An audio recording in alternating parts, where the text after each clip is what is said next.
ونتوكل عليه ونعوذ بالله من شرور أنفسنا ومن سيئات أعمالنا من يهده الله فلا مضل له ومن يضلله فلا هادي له ونشهد أن لا إله إلا الله وحده لا شريك له ونشهد أن سيدنا ومولانا محمدا عبده ورسوله صلى الله تعالى عليه وعلى آله وأصحابه وسلم تسليما كثيرا كثيرا أما بعد فقد قال الله تعالى في قرآنه المجيد أعوذ بالله من الشيطان الرجيم بسم الله الرحمن الرحيم يا أيها الناس اتقوا ربكم الذي خلقكم من نفس واحدة وخلق منها زوجها وبث منهما رجالا كثيرا ونساء واتقوا الله الذي تساءلون به والأرحام إن الله كان عليكم رقيبا صدق الله مولانا العظيم قال النبي صلى الله عليه وسلم إذا تزوج العبد فقد استكمل نصف الدين واتق الله في باقي نسبت او كما قال عليه الصلاة والسلام۔ محترم سامعین کرام، عزیزان گرامی،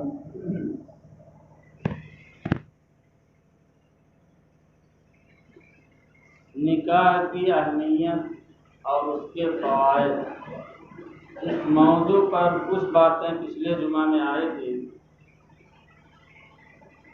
کیونکہ مغربی معاشرہ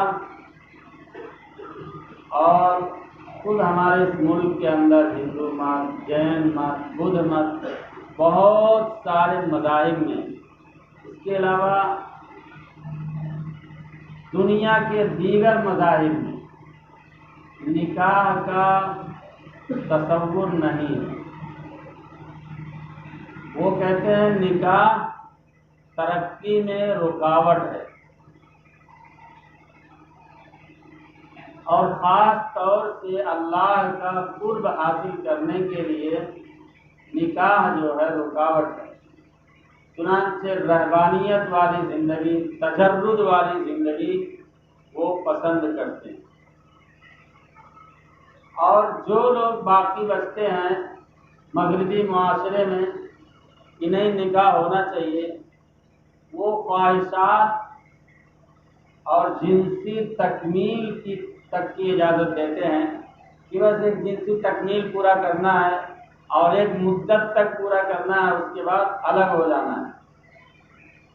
اسلام نے اس تصور کی نفی کیا ہے، اور خود سرور کائنات جناب محمد رسول اللہ صلی اللہ علیہ وسلم نے فرمایا النکاح من سنتی، نکاح میرا طریقہ ہے، نکاح میری سنت ہے۔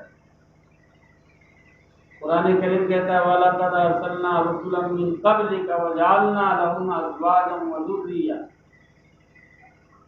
ایک تو جناب محمد رسول اللہ صلی اللہ علیہ وسلم نے فرمایا کہ نکاح میری سنت، نکاح میرا طریقہ ہے۔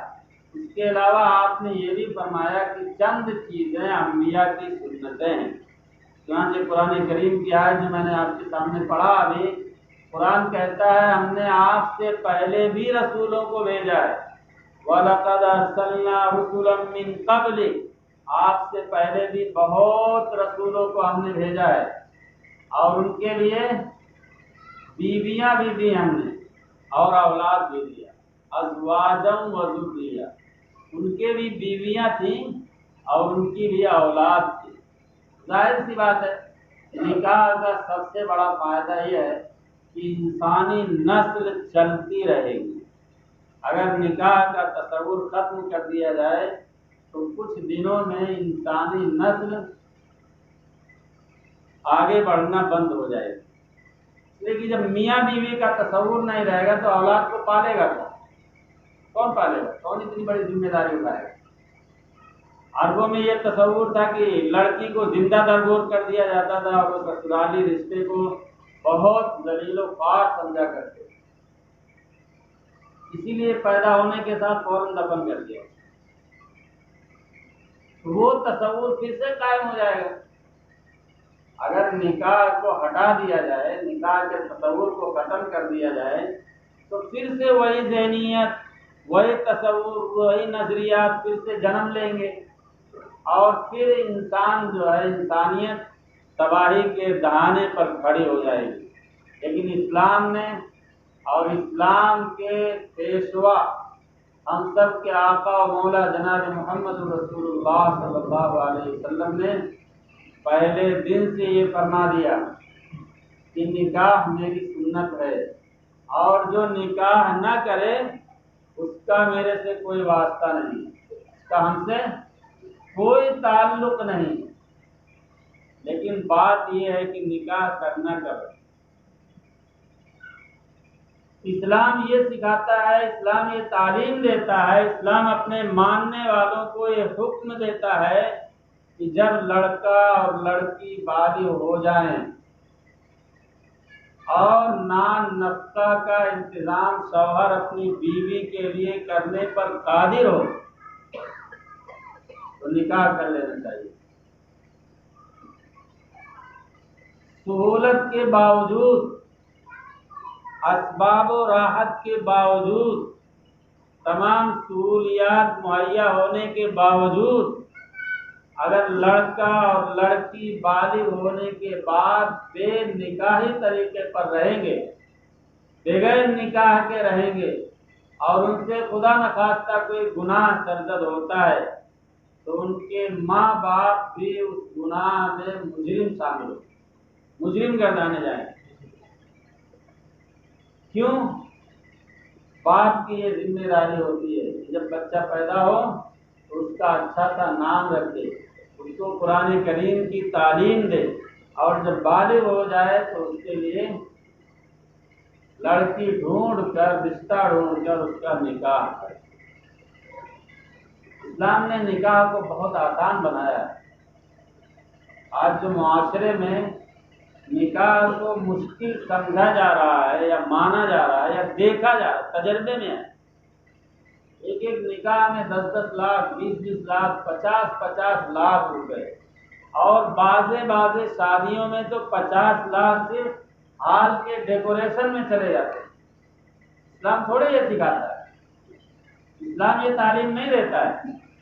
اسلام کی تعلیم یہ ہے، نکاح کے تعلق سے کان کھول کر سن لیجیے کہ لڑکا اور لڑکی راضی ہیں، دو گواہ موجود ہیں، لڑکا صرف یہ کہہ دے کہ میں نے تم کو اپنے نکاح میں قبول کیا، یہ دو گواہ موجود ہیں ان کے سامنے، میں نے تم کو اپنے نکاح میں قبول کیا، یا لڑکی یہ کہہ دے کہ میں نے جو ہے تم کو اپنے نکاح میں قبول کیا۔ ایجاب و قبول اگر ہو گیا پھر تیسرے چیز کی ضرورت نہیں ہے، کوئی تیسری چیز فرض واجب نہیں ہے۔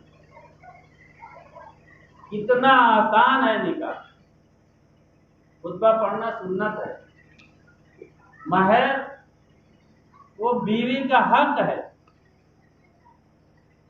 مہر تو بیوی کا حق ہے، کتنا مشکل بنا دیا گیا ہے۔ عبد الرحمن بن عوف رضی اللہ تعالیٰ عنہ نے نکاح کر لیا، کچھ کپڑے پر ہو سکتا ہے خوشبو وغیرہ کے دھبے ہوں، اللہ کے رسول نے پوچھا کیا بات ہے؟ کہا میں نے نکاح کیا، خوشبو لگایا۔ عشرہ مبشرہ میں سے ہیں عبد الرحمن بن عوف رضی اللہ عنہ، اور اللہ کے رسول کے ساتھ صبح و شام اٹھک بیٹھک ہے،